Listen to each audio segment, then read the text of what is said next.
Let's begin with our powerhouse panel. For more, we start with the Republican strategist and friend of the show, Aaron Elmore, National Advisory Board member for Project 21, Christopher Arps.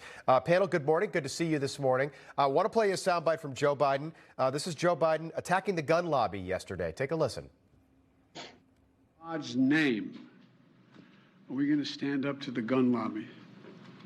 What in God's name do you need a solvent for except to kill someone? Deer aren't running through the forest with Kevlar vests on, for God's sake. It's just sick. We're also joined by former New York Congresswoman Nan Hayworth. Chris, to you first on this. So Joe Biden, by the way, the Kevlar vest thing he uses all the time. If you've listened to him in the past, he's used that multiple times for years. But what's your take on the why we always immediately go to the politics of this? Every single time, it's about politicizing it. It's about people trying to help themselves get reelected. What's your take on that? Well, it's like what I said last hour. You know, Barack Obama's former chief of staff, Rahm Emanuel, said never let a good crisis go to waste, and they have taken that and have run with it. The president missed a great opportunity the other day to console the nation and to heal the nation. He really had me there for when he was first beginning his remarks, when he talked about the pain of losing children. Yeah. He's gone through that personally himself, and then he quickly pivoted to politics. Great missed opportunity, Rob. Yeah, I think a lot of people agree with you. Nan, your take? Yeah, I agree with Chris. The president did start out eloquently. He has lost a child, obviously not to gun violence, but this is a moment in which people do naturally, all of us, look toward what can we do? The do something impulse is fairly universal, especially when we see people in distress, especially when we see that children have been murdered. We want to protect them immediately. So let's act on that. We can act on that.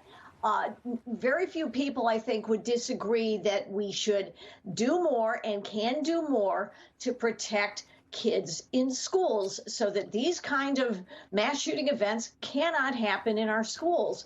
Unfortunately, the president has gone ineptly, as he always does, into territory that is not going to be fruitful for us and is only divisive.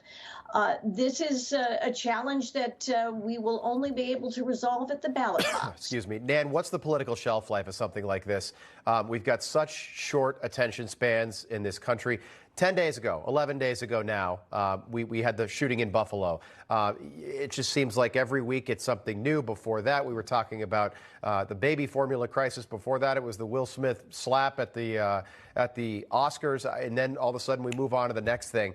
Here we are. Summer's about to start. Kids are out of school. What's the political shelf life of something like this? Well, because of so many other issues, we are a country in distress, and a lot of it is self-inflicted distress, especially concerning the economy, the border with not only folks here illegally, but also fentanyl pouring in, the energy crisis, entirely self-inflicted. So people have terrible challenges going on in their everyday lives. Naturally, they will gravitate to those. So if the president seeks to make these hideous events somehow politically advantage his party, I think he's out of options for many reasons. So I don't think this is going to be something that will be decisive for them. Aaron, Michael Moore says we should have a moratorium on gun sales starting now. Take a listen. We need some really drastic action here. We need a moratorium, perhaps, on gun sales. We need to, who will say on this network or any other network in the next few days, it's time to repeal the Second Amendment? Oh, you can't say that. Well, why not? Aaron, your take on that? I mean, he's just a left-wing zealot, and there's nothing much to say or to give it life. But I think what's going on right now is showing how weak of a leader that Joe Biden is. You need to see strength in leadership in a time of crisis, and that's not what we're seeing here. And when he gave that speech, it was the night, just moments after this terrible, terrible tragedy. Still daylight. Yeah. Parents were 5 hours later. Maybe even less, right, Rob? And parents were scrambling to find their children, to identify their children. And we have a president, in name only, who went on television and started talking about politics. That is not leadership. That is not bravery. That is not compassion. It is partisan hackery, if that's even a word. And I do believe that he and others who went straight to politics and straight to the Second Amendment will be judged harshly. And by the way, they should be judged harshly. Beto O'Rourke should be judged harshly, because now is still not even the time to talk about politics. Yeah. Let's talk about these victims and their families and what they can do to heal. And you will never properly heal from losing a child, but to at least move forward with compassion and class and integrity as opposed to partisan nonsense. I wish that and I apologize for my voice this morning. I'm a little under the weather, but I wanted to be here just because there's so much going on. I apologize for that.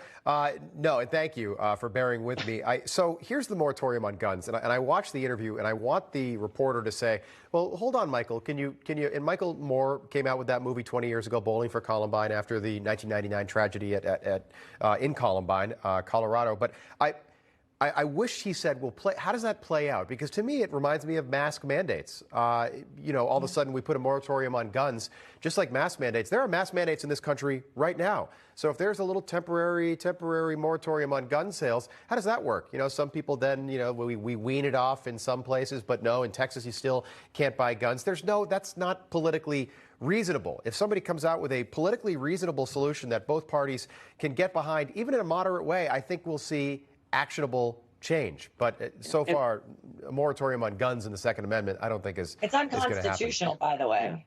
Great point. You're the attorney. Yeah, absolutely. Chris, final thought. And show you how short-sighted this is. Even if they were able to impose a moratorium, you would have a massive run on gun stores. There wouldn't be a gun left on the shelves in America. Right. Chris, okay. So I looked this up yesterday. So more guns have been sold in the last year in this country than any other year on record. So in the past year, more guns have been sold. You think that might have something to do with high crime and the summer of love when we saw those BLM Antifa riots, defund the police, lockdowns, mandates? You think they might all be connected? You think that's why people are arming themselves in this country with what's going on? I think that's a topic. Go ahead. Rob, I think that people are arming themselves because during the BLM riots and the defund the police movement, when this crime was moving from cities to suburbs and rural communities, people felt that the police were not going to protect them. Exactly. So they had to protect themselves. Steve and that Kerr just shows another lack of leadership in our government in liberal cities. Yeah, everyone had that Steve Kerr soundbite, and they were like, what a hero. Blue check marks were applauding him everywhere. And it's like, this is a guy that 2 years ago marched with parents and students that wanted to defund police in schools in Oakland. And everyone yesterday is like, oh, he's a real hero. It's like, please, Why are we listening? I know. All right, panel, we'll leave it there. Nan Hayworth, Aaron Elmore, Chris Arps, thanks so much for being with us this morning. We appreciate it. Good to see you. Hope you feel better, Rob. Thanks, Chris. Get well soon. Appreciate it. Yeah, sounds good. Thank you.